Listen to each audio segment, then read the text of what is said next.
बिस्मिल्लाहिर्रहमानिर्रहीम अस्सलातु वस्सलामु अला अशरफिल अंबिया वल मुरसलीन। दोस्तों, मियाँ लियाकत खिदमत में अजमत। आज सारा दिन अल्हम्दुलिल्लाह अल्हम्दुलिल्लाह बस गुजर गया पौधों की खिदमत दे विच। अज पहले इन्हां दी कटिंग सी, इन्हां नूं कटिंग किया गया, फिर नाल ही दा अज पानी दा काम सी, इन्हां नूं पानी लाया गया। इन्हां दी भी खिदमत ना की जाए तो पौधे भी जिहड़े ना जी वो काफ़ी गर्मी बड़ी शिद्दत दी है साडे इत्थे। हुण गर्मी की वजह तो इन्हां दा बहुत ख्याल रखना पैंदा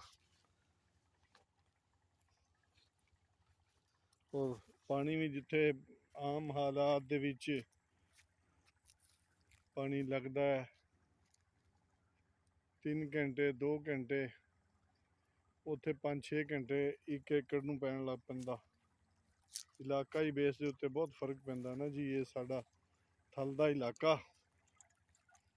अल्हम्दुलिल्लाह अल्लाह दी ज़ात दा शुक्र है। ये अल्लाह पाक ने नेमतां सानूं दित्तियां सारियां, मालिक बेनियाज दा कम है जी। उहदा एहसान है, उहदा शुक्र है कि असी इस लायक नहीं कि जो जो सानू मालिक ने अता किया है असी सुबह दे अज इसे काम दे विच ही सी। पहले कुछ बाग दी कटिंग, इहदी कटिंग बहुत ज़रूरी सी। फिर अल्हम्दुलिल्लाह एक पानी भी बहुत ज़रूरी है।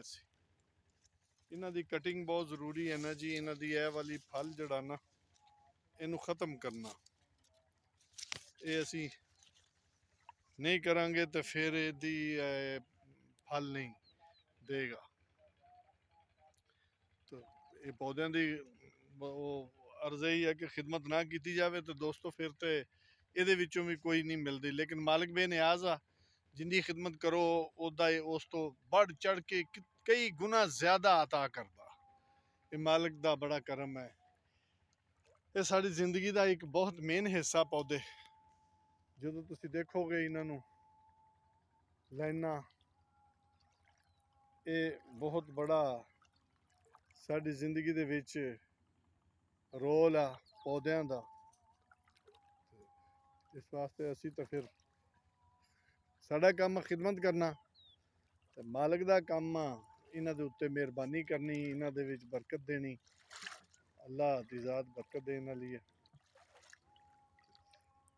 असी अज तो इन्हां दी खिदमत च गुजारिया जी। अल्लाह पाक सानू हिम्मत देवे। ये ओदी तौफीक नाल, ओदे एहसान नाल ही है, ओदी अता करदा। कोशिश असी करनी आ, अनायत ओदी, हिम्मत ओदी अता करदा। बंदा तो कुछ भी नहीं कर सकता जी। बंदे दे हथ केड़ी शै, बंदा तो बिल्कुल मुताज आ। बस उसदा एहसान ये अल्लाह सब वास्ते। असी तो दुआ करते हैं अल्लाह पाक खैर वफियत नाल टाइम गुजरे। अल्लाह पाक सब दे रिज़क माल जान च बरकतां अता फरमाए। अल्लाह पाक सब नू हिम्मत देवे कि रिज़्क हलाल कमान दी। रिज़्क हलाल च बड़ी क्या बात है। रिज़्क हलाल दे विच जो मज़ा रिज़्क हलाल दे विच आ और जो इहदे विच सुकून है, क्या बात है जी। जिन्ना जिन्ना तुसी इहदे विच खुबदे जाओगे अल्लाह पाक उतनी उतनी अता करता जाएगा। बस शाम हो गई है, इंशाल्लाह रात भी साडा सुबह फिर देखांगे आके, क्योंकि काफ़ी हाले रहिंदा साडा प्लान होने वाला। ओके जी, अल्लाह हाफिज़, अस्सलाम वालेकुम व रहमतुल्लाहि व बरकातुहू।